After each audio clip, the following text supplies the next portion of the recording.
Kabanata 886. Si Liu Yi iyon. Sa oras na ito, tila malubhang nasugatan si Zephyr dahil sa secret skill, at namumutla pa rin ang kanyang mukha. Nandito ka ba? Malamig na tumawa si Zephyr sa kanyang puso habang tinitingnan ang lalaking ito. Ang kasalukuyang siya ay nagkukunwaring nakaranas ng malaking kawalan dahil hinihintay niya ang paglitaw nito. 2 beses nang nagplano si Liu Yi laban sa kanya sa daan. Gusto rin niyang malaman kung bakit gagawin ito ng lalaking ito. Dumating silang dalawa sa isang gilid ng buhanginan. Tiningnan ni Liu Yi ang kanyang paligid na mahirap matukoy at agad na ngumiti kay Zephyr. Junior Brother Kan, dapat mong malaman na para sa mga martial artist, ang paggamit ng isang sandata ay sapat na upang mapataas ang lakas ng kalaban sa pakikipaglaban. Bukod dito, habang mas malakas ang sandata, mas kahanga-hanga ang lakas nito sa pakikipaglaban. Bahagyang kumunat ang noo ni Zephyr at malabong nahulaan ang posibilidad, ngunit hindi pa rin siya nagsalita. Noong huling beses na natalo mo si Yon Tianjing at kinuha ang kanyang sovereign scepter. Ngayong nandito na tayo sa lihim na kaharian ng immortalidad, Junior Brother Kan, maaari mo ba akong harapin at ibalik sa kanya ang sovereign scepter na ito? Maaari akong maging tagapamagitan sa bagay na ito. Tiyak na hindi ka naguguluhin ni Yon Tianjing. Ano sa palagay mo, Junior Brother Kan? Sa wakas ay naunawaan na ni Zephyr kung bakit si Liu Yi, bilang isang disipulo ng Ghost Shadow Sect, ay paulit-ulit na nagbabalak laban sa kanya. Base sa tono ng lalaking ito, halatang pamilyar siya kay Yon Tianjing. Dahil nga rito kaya paulit-ulit niya itong nahuli. Kung hindi dahil sa taglay niyang kapangyarihang pigilan ang mga undead, malamang matagal na siyang namatay.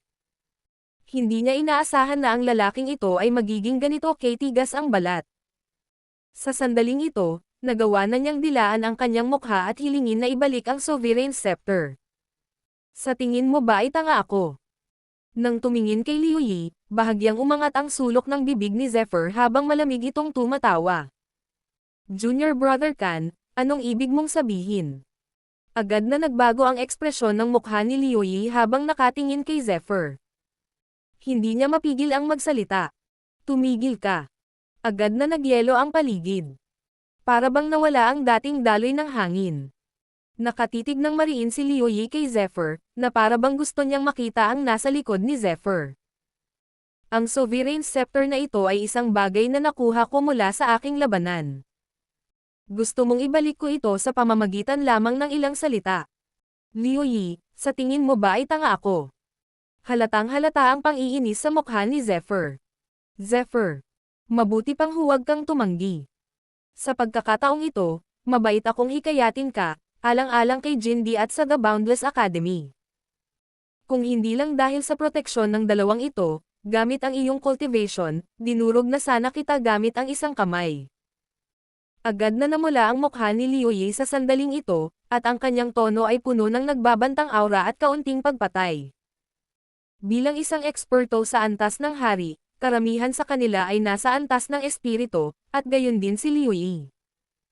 Ang kaharian ni Liu Yi ay lumampas na sa kalahating hakbang patungo sa antas ng espiritu at nagtataglay ng ganap na kapangyarihan. Bagamat ang Zephyr na ito ay isang disipulo sa antas hari na katulad niya, sa paningin ni Liu Yi, isang malaking swerte para sa Zephyr na ito na maging isang disipulo sa antas hari. Kung hindi, paano siya makakapantay ni Zephyr? Sa kanyang palagay, binigyan niya si Zephyr Kan ng sapat na mukha para mahikayat ito. Hindi niya inaasahan na maglalakas loob si Zephyr na suwayan siya. Zephyr, bibigyan kita ng isa pang pagkakataon. Bawiin mo ang sinabi mo. Sa pagkakataong ito, kakalimutan ko na. Huwag mong isipin na kaya mong maging mayabang dahil lang sa natalo mo ang ilang walang kwentang half-step to spirit. Kahit na may proteksyon ang The Boundless Academy, madali pa rin para sa akin na turuan ka ng leksyon. Kabanata 887. Dahan-daang humalangaw-ngaw ang boses ni Liu Yi, dala ang isang hindi nakatagong banta. Haha. Subukan mo kung kaya mo. Malamig na ngumiti si Zephyr. Maganda ang pagkakasabi ng lalaking ito, pero 2 beses na niyang nakaharap si Zephyr. Sa madaling salita, 2 beses na siyang inatake ng lalaking ito.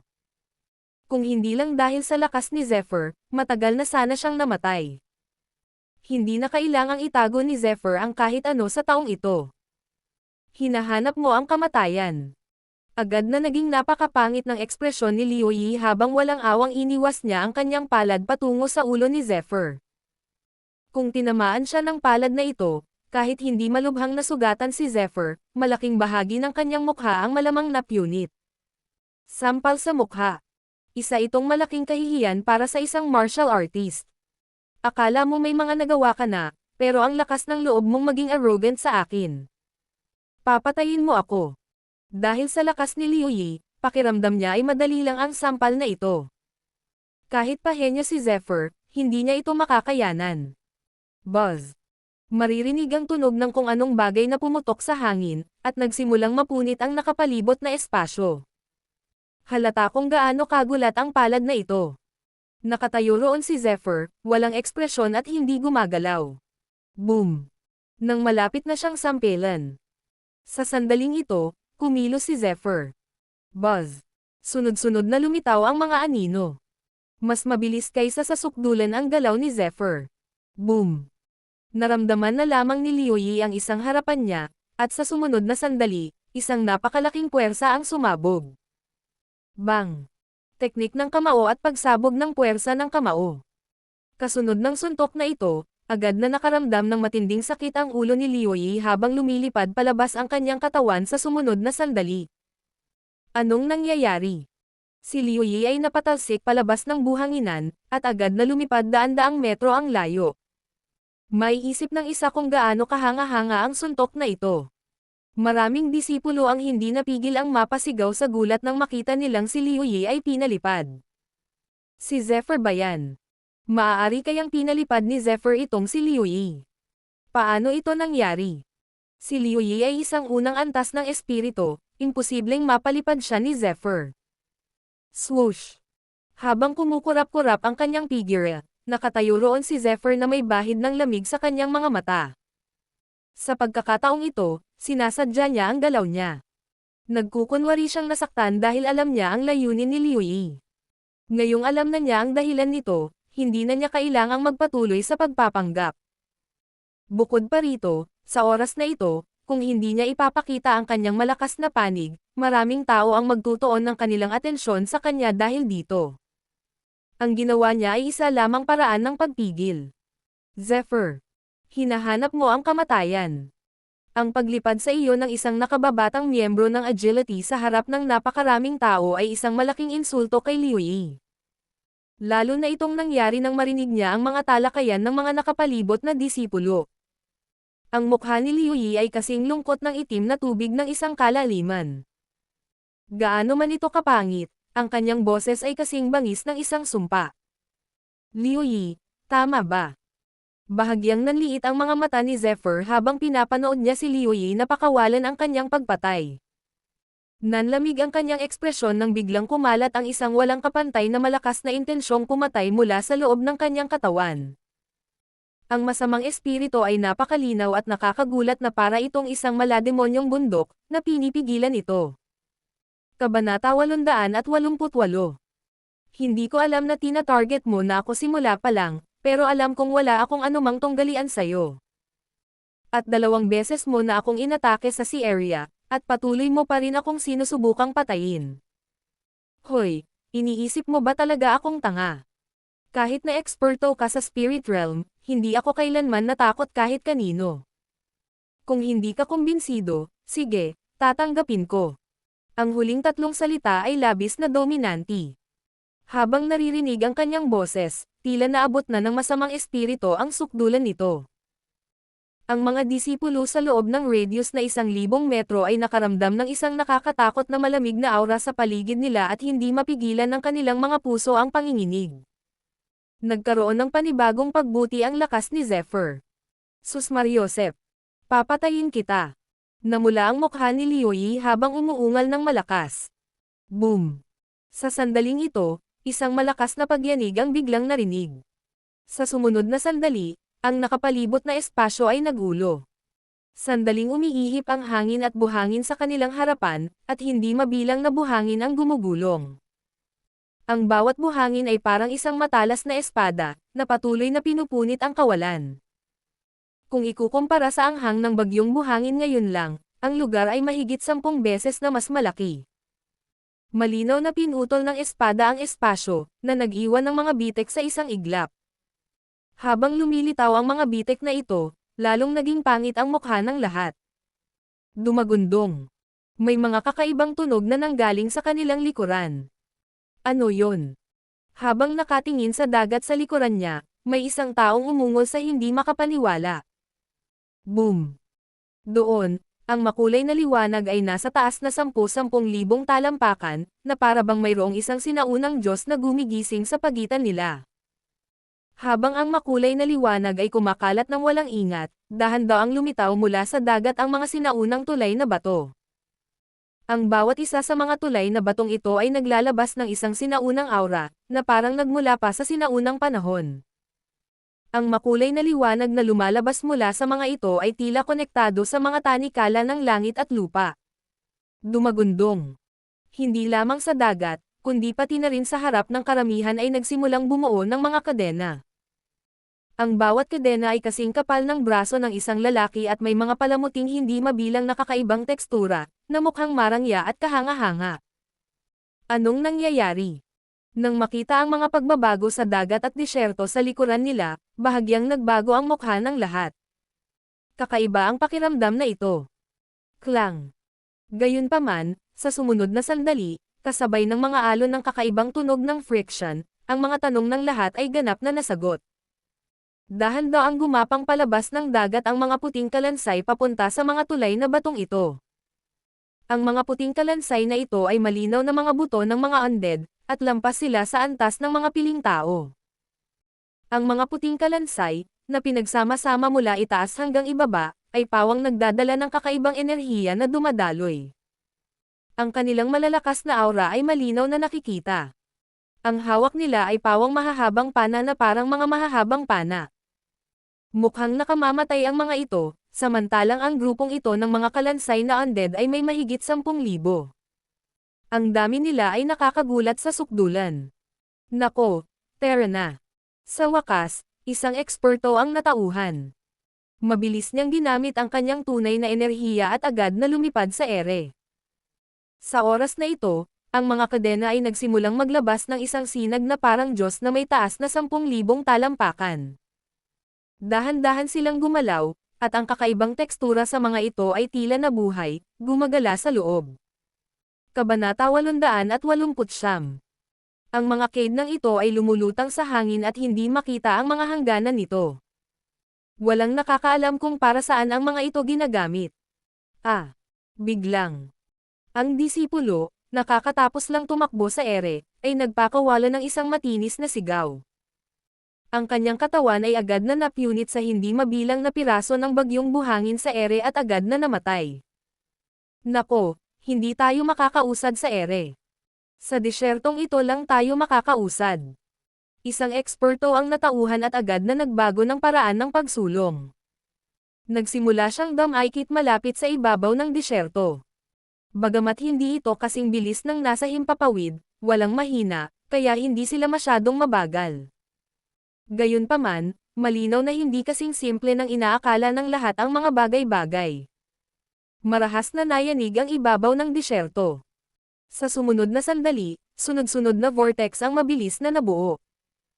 Ang mga vortex na ito ay bumuo ng agos ng buhangin at nilamon ang lahat ng mga disipulo, na walang iniwang pagkakataon para lumaban sila. Nako, isa yang quicksand vortex. Kapag nakapasok tayo, siguradong mamamatay tayo. Nang makitang nataman ang isang disipulo, ang mukha ng lahat ay naging lubhang pangit ng ilang sandali.